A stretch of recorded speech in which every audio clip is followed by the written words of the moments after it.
Blog Talk Radio.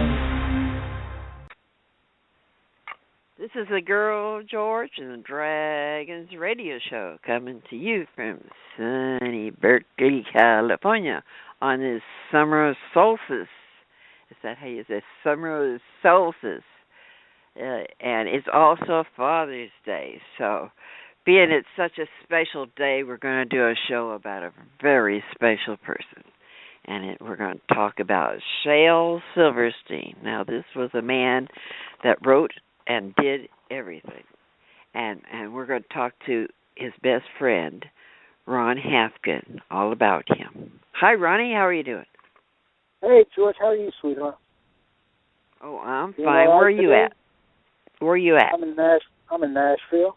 Nashville, Tennessee. My goodness. Yes. When we met, Yep. I was in Nashville, and you were in the Bay Area. Now it's the other way around. Yeah, it is. Nashville, I don't know. We met through Shel Silverstein, right? Right. Exactly right. Yeah, he found us in Nashville and sent us back to you in San Francisco. What? He found us in Nashville and sent us back to you in San Francisco. That's right. And then you put us out on the road with Dr.Hook, though. That was real cool. Yes, I did. That was a lot of fun, wasn't it? Yeah, it was a long time. It was 1973. Yeah, we had a good time out there with you guys. It was terrific. Oh, I loved it. It was a dream come true, playing in front of all these millions of people, these big concerts. We were playing with Chuck Berry and Stevie Wonder. I loved it. Favorite time of my whole life. Okay, let's talk about Shel. Now, how did you ever meet Shel, and what year was this? How old were you, and where, and all that stuff? Okay, this goes back to 1960, and the way I met Shel was interesting. I had been living in Mexico, and I had come back to New York, and Shel had a place in Greenwich Village. My early 20s. But anyway, so what happened was I didn't know anybody in the village, and I was sort of low man on the totem pole. I was wandering around trying to find a place to land and knew no one and couldn't do very much except play a little bit of guitar, not very well. Well, what happened was I met this guy, a fellow by the name of Bill, and what I did have was I had a car, a beat-up old Chevy. And I was one of the few people that was hanging out in the village that had a car. So Bill says to me one day, he said, why don't we take your car and we'll go up to Provincetown for the weekend? He said, I got two girls. We'll get there. We'll go up and hang out in Provincetown for the weekend. And me being a low man on totem pole, I couldn't say no. So I said, okay, fine. So it's a Friday night, and we were getting ready to leave, and we're going out 7th Avenue. And Bill says, two girls are with us, and Bill says, there's Shel. Shel was walking down the street. And he said, let's see if he wants to. Now, the last thing in the world I wanted was Shel Silverstein in that car with two girls and Bill and me, because I figured that would knock me out of the picture immediately. So I didn't want him to go. But I had to pull up, to say hello, because Bill said, hey, let's go check Shel out, right? So I pulled up to the curb, and Bill says, hey, Shel, how you doing? And girls, they knew Shel, and hey, how you doing? And Bill introduces me. And he says to Shel, he says, hey, Shel, we're going up to Provincetown. Why don't you come with us? Now, the last thing in the world I wanted was Shel Silverstein, who was already a big-time guy, in that car and on that weekend with two girls, Bill and myself. So Shel, the way he can get sometimes, or was able to get, he'd get off the train and say, nah, I don't want to go. So Bill said, yeah, well, come on, man, it's going to be great. We'll have a great time. And Shel said, nah, I don't want to go. Right? I then figured I'll put the closer on the whole thing and make sure he doesn't go. So I said, well, all we're going to do is we're going to go on up there, just lie on the beach for a couple of days, be real quiet, and that'll be that. Figuring he's going to say no, and that'll be the end of that. He says, that sounds good. I want to go, take me home, right? So he hops in the car, take him to his apartment. He goes up the stairs. He lived in a walk-up, the first floor, goes up the stairs, comes down 2 minutes later with a bathing suit in one hand and a box of Ritz crackers in the other. I immediately loved this guy, right? But he jumps in the car, gets in the back seat with both girls, and I don't have to tell you the rest of that story. But anyway, but for some reason, we connected, and there was a connection that he seemed to feel, and I felt, as we spent this weekend talking and so on and so forth. And for whatever reason, he befriended me, and that changed my life. That encounter, just by accident, changed my life completely. If that had not happened, I probably today would be living in a cardboard box underneath a bridge somewhere. But the fact that Shel befriended me, and that started our relationship, which went on for more than 50 years. Now, George, this is a half-hour show, and to talk about a guy like Silverstein, one of the most amazing people, if not the most amazing person I've ever met in my entire life, to jam that into a half hour is very, very difficult. But, so how did you start working together? What was your first project? How did that happen? Well, okay. We were friends for, a number of years, and I was hanging out a little bit in the music business. I had some friends at Mercury Records back in those days, and I was trying to learn how to really produce records. And I had a friend by the name of Joel Diamond, and Joel worked at Mercury, MRC Music, who is what it was, the publishing company, and he let me use the studio. They had a small studio, and Shel, of course, was writing songs. So I would take Shel to that little studio, and we would do demos together, just Shel on a guitar and me. And we would just, do his songs and have a real good time. And that's how it sort of started. Now, what happened, of course, was that many years later, about 9 years later, is when that whole Dr.Hook thing happened. And that happened because of the movie with Dustin Hoffman, who was Harry Kellerman, and why is he saying those terrible things about me? And that's what got me really started with Dr.Hook. I found them in a bar in New Jersey, and that was the beginning of that whole scene and that whole trip. So that was connected with Shel, too, that movie? Oh, well, sure. Shel's friend Herb Garden had written the movie, and Shel had written songs that went into the movie, and Dustin was playing a producer, songwriter in the film. It was his fourth film. It was the film right after Little Big Man. And it was an interesting thing because Shel and I were walking down Hudson Street one day, and one evening, actually, we were going out to eat. And he said to me that he was going to California, and would I produce the soundtrack to that movie, which wasn't really hard because it was just a few songs and so on. The first thing I said, because I was broke, was, hey, Shel, what are they going to pay me? And he said, looked at me and said, probably nothing. And I said, what do you mean nothing? I'm broke. And Shel, without missing a beat, said, then forget it. Let's go eat. And in 2 seconds, I thought to myself, I said, am I out of my mind? He's talking about Dustin Hoffman, and I'm worried about whether they're going to pay me. So I said, Shel, never mind, I'll do it. I don't care. They don't have to pay me. And that's how that all began. And so I did that film, and I found Dr.Hook and used him in the movie, and that's how. So you produced the songs, or you found Dr.Hook first singing, and you got them to sing those songs? Is that what it was? No. I found Dr.Hook afterwards. Actually, the producers of the movie and the director and everybody wanted me to use a known act, a big act, because like in The Graduate, you saw him in a Garfunkel and so on, so they wanted me to use a big act. But I had heard Dr.Hook. A friend of mine had a tape of these guys in New Jersey, and I had heard them, and I wanted to use them. And what happened there was everybody said no, involved with the movie. Everyone said no. And I said, I'll tell you what. I said, I will rehearse these guys on the title song, which is called Last Morning. I said, I'll dig up the money to do a demo, but only if Dustin and Herb and Marlo Thomas, who's Herb's girlfriend, and the director, who Grossbart and Shel, said only if everybody is at that session, because I had met Hook and I knew that they were very charming and funny and so on, and they said, okay, if you want to do that, we'll go ahead. So I did it, and I spent my money and cut the record. Dustin was there, Shel was there, everybody was there. They loved the group, and they let me use them in the movie, and that's how that started. And before the movie came out, I went to Clive Davis at Columbia, and it was a cold call. I didn't know him, but of course everybody knew Dustin was making a new movie, and I called Clive and said that I have a group that is in this film, and I'd like to audition them for you. And he did, and then he signed them, and that's how that all started.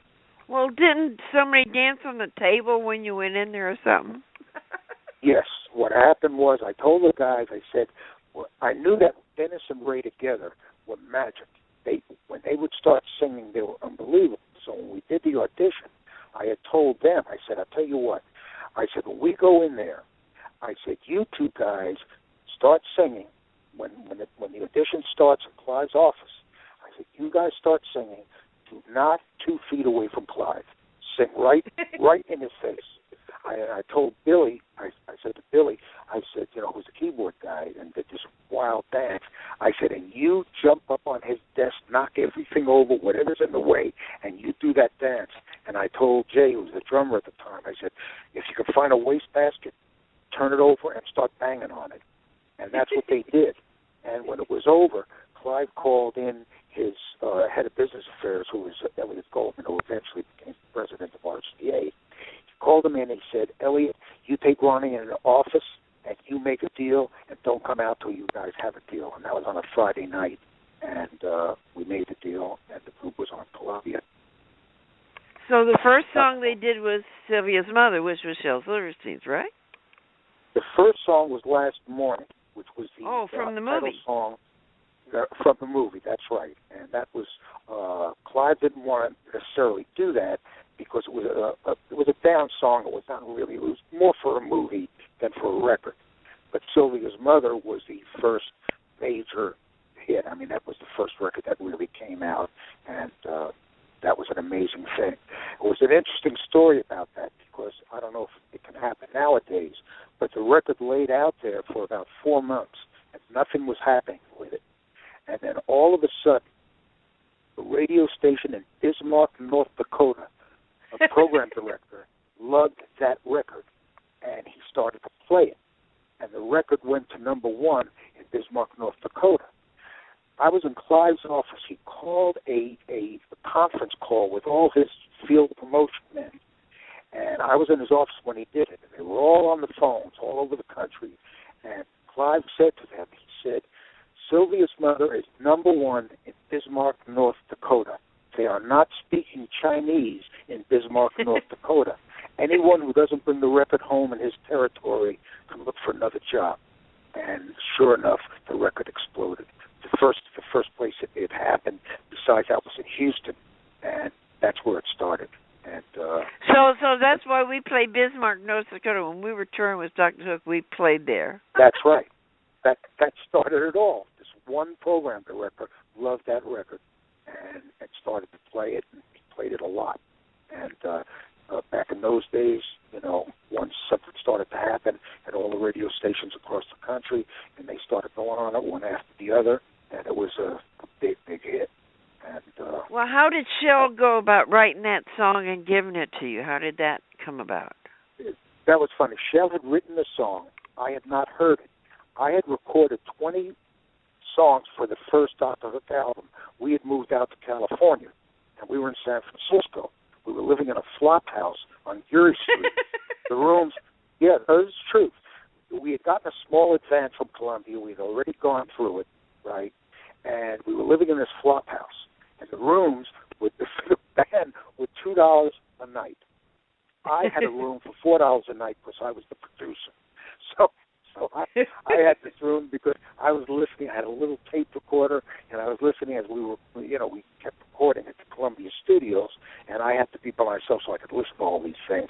And I had recorded 20 songs, and I thought we were done.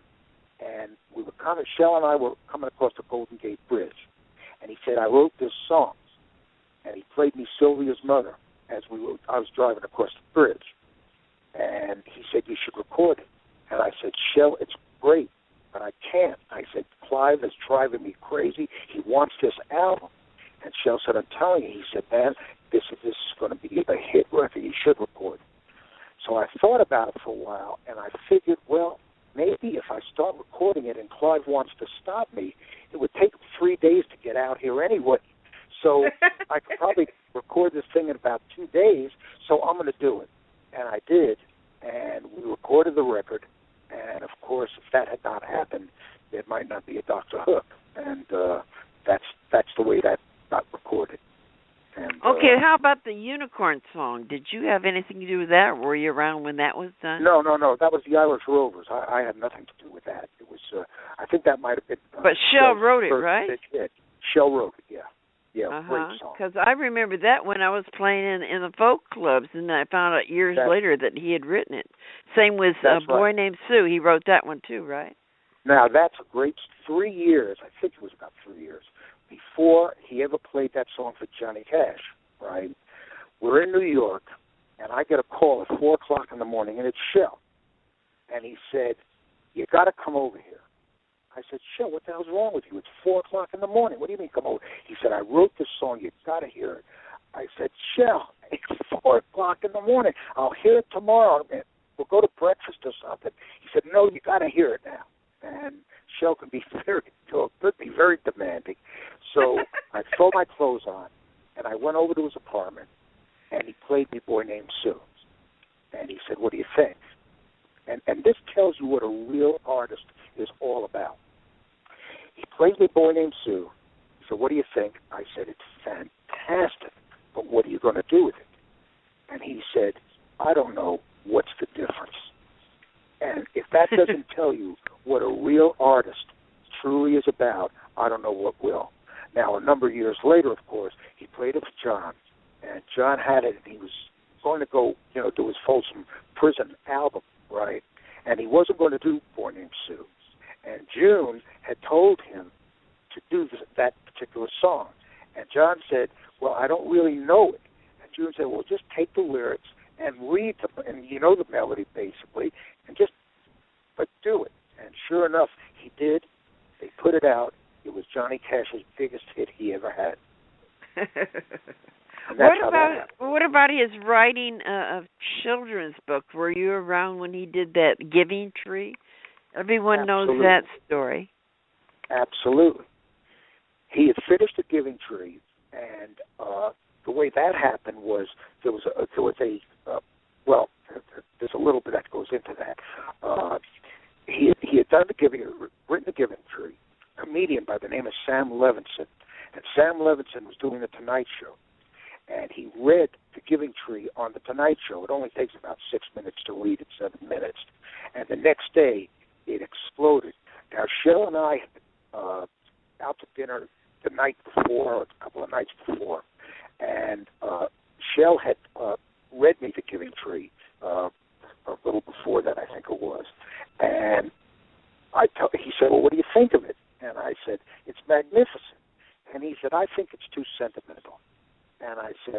tell you something, man. That thing is unbelievable. And, of course, after Sam Levinson read it, the next day the book just exploded. And, of course, it was became one of the show's most famous books.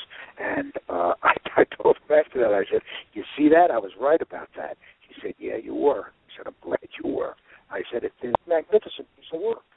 And so how about Cover of the Rolling Stones? How did he go about writing that one? How he wrote it, I don't know. But we were in St. Louis, and the group, and myself. Yeah. And Shel called me because he always had our itinerary and had my telephone number. Back then there were no cell phones. So you were traveling with the band at first, right? That's correct, right? Okay. And Shel called me. I was in the room. It was after the show. It was late at night. And he said, I wrote the song. I want you to hear it. I'll send it to you over the phone. And I said, Shel, Shel, how about tomorrow morning? It's late. I'm tired. I've been on the road for a long time. And he said, no, I got to play it for you now. I said, please, give me a break. He said, do you want to see your group on the cover of Rolling Stone? I said, play me the song. He played it. I wrote it down in an address book that I had. I still have it somewhere. And I wrote the lyric down. And of course, that was cover of Rolling Stone. And Clive and I fought about that record for a long time. He didn't necessarily want to put it out because of some of the lyrics back in those days, cocaine Katie, and we take all kinds of pills to kiss all kinds of thrills. So Clive was a little worried about it, and he said, I'll never be able to get the ABC chain, which was ABC in New York, and was in Chicago, and KRLA, I believe, in Los Angeles. He said, they'll never play it. And I said, that doesn't really matter. I said, Clive, if I do another Sylvia's Mother with the band, I said, that band's going to be over with really quick. We need to get, back in those days, adult-oriented radio. And so finally Clive said, I'll go with you on it. And he put it out. And, of course, it became probably the most important record. Not the biggest selling record they ever had, but probably the most important. And that one Ray Sawyer sang. It was a huge, huge hit. And, what about Freaking at the Freakers Ball? Talking about a freak song. I love that song. Well, that was a lot of fun. Well, you remember back in the day, they had a Freakers Ball in San Francisco. Yeah, remember Margaret St. James? And I love that song. I play it in my radio on the way to the club. Every time I go out, I put that on the CD and I play Freaking at the Freakers Ball over and over and over again. Go ahead, tell me a story. Oh, it was a great song. I mean, it was so clever and so much fun. We had a great in England. We used to open the show with that. When the band would open the show with that song, everybody would laugh, and so of course you had the audience in the palm of your hand. Because once the audience laughs with you and is having a good time, it's very hard to lose them after that. You know? First get their attention, right? That's right, and it was so much fun, and the band had so much fun with it, and the audience had so much fun with it. But Freaking at the Freakers Ball was like in every show as well, and that would make the crowd go nuts too. So it was a lot of fun. I mean, I don't have to tell you, George, you were out there with us, so. You knew what it was like. It was great. No, I loved it. They were so funny. Well, they introduced us as if we were guys. Now, I wore a sword and velvet and high boots, and Star was half naked, but she was like 6'8" with 4-inch heels, so that made her over 6 foot, and she looked like a drag queen because she was way over being filmed. So he would go out there and he would say, I ran into a couple of friends at a party last night, a couple of Army buddies, and they wanted to jam with us. So here they are. George and the Arizona.Star would come out there. So they didn't know if we were girls or boys or what we were. And Star was peeling a banana and eating it and throwing it into the audience. And at the end, I'd take my sword off and throw it across the stage, and one of the roadies would catch it, and then I'd do a flip. And when we were singing, the drummer would get off his drums and be playing on the floor. I mean, it was completely a circus. You're right. Hey, George, the reason we were all so nice to you is we were afraid you were going to kill us with your sword. Well, I had a gun at that time, too, a real gun. I didn't know that. Don't you remember I had a gun on my hip underneath the costume? I think really? I dropped it into the studio once. Good God, I didn't see it, and I'm glad I'm in Nashville and you're in Berkeley. You didn't know I had a gun. I didn't know he's been into weapons. That's funny. That really Nobody fucks with me. Yeah, well, I would say not. Well, so, you got any more cool stories about Shel Silverstein that we haven't hit on? Yeah. Oh, there's a lot, but like I say, it's hard to jam everything in. I mean, it's. Well, we'll do more shows. We'll do a series of shows. So think of one of the funniest stories you have. Well, it's hard to think of too many, off the bat, just funny stories. I mean, a lot of great things I learned from him. Because he was so aware, I once asked him, my mother was driving me crazy because I hadn't called her for a month or something like that. So I said to Shel, we were talking about it, I said, hey, Shel, because I figured he would support me, right? Because he was this beatnik, Shel Silverstein. So I said to him once, I said, hey, Shel, how often do you call your mother? And he said, every Sunday. I said, you call your mother every Sunday? I figured here's the arch beatnik in the world, and he's telling me he calls his mother every Sunday. And he looked at me, he said, don't you get it? I said, get what? He said, if I call my mother every Sunday, I only have to talk to her for a minute, because all she wants to know is that I'm alive. He said, if I miss 1 week, I got to spend an hour talking to her, explaining why I didn't call her the week before. I said, well, that really makes sense, and so I started calling my mother every Sunday. So another thing that's not funny, but it's really serious, you learn from him. Roy Scheider, who was a star of Jaws, Shel and I were walking on Fifth Avenue one day, and Scheider was coming in the other direction, and he had this young fellow with him, right?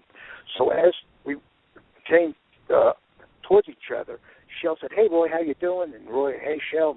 And they start talking. But then Shel started talking to this young fellow. And he spent a lot of time talking to him.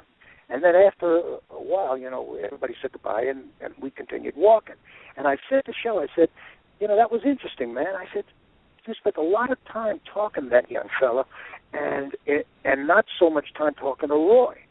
And Shel said to me, he said, Roy Scheider doesn't need the attention. Everybody knows who he is.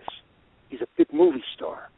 He said, always pay attention to the person that needs the attention, that the person that people don't know.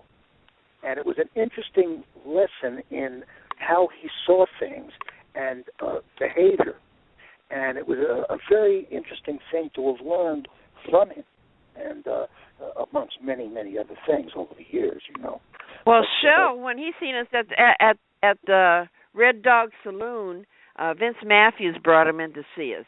Right. And he was pissed off at me when I first met him because I didn't know who he was.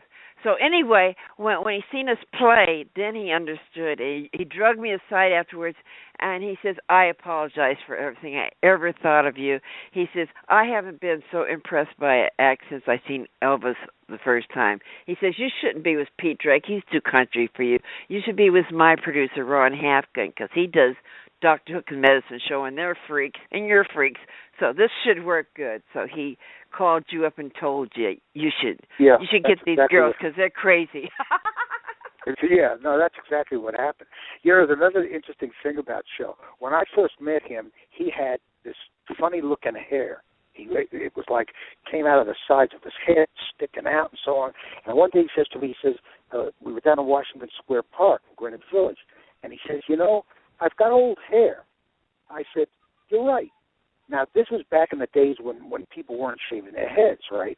He said, I don't know what to do about it. I said, well, why don't you just get rid of it, shave it? He said, that's a great idea. Let's go over to your place. I'm going to shave my head. Huh? We're going to have to do another show because we are out of time. Really? So we are going to do another show on the same subject. We're going to do it until we get it all done. So I'll tell you how. Thank you for being on the show, Ronnie. Okay. This is Girl George and the Dragons Radio Show, to be continued in another show. Thank you for coming. And see you later, alligator.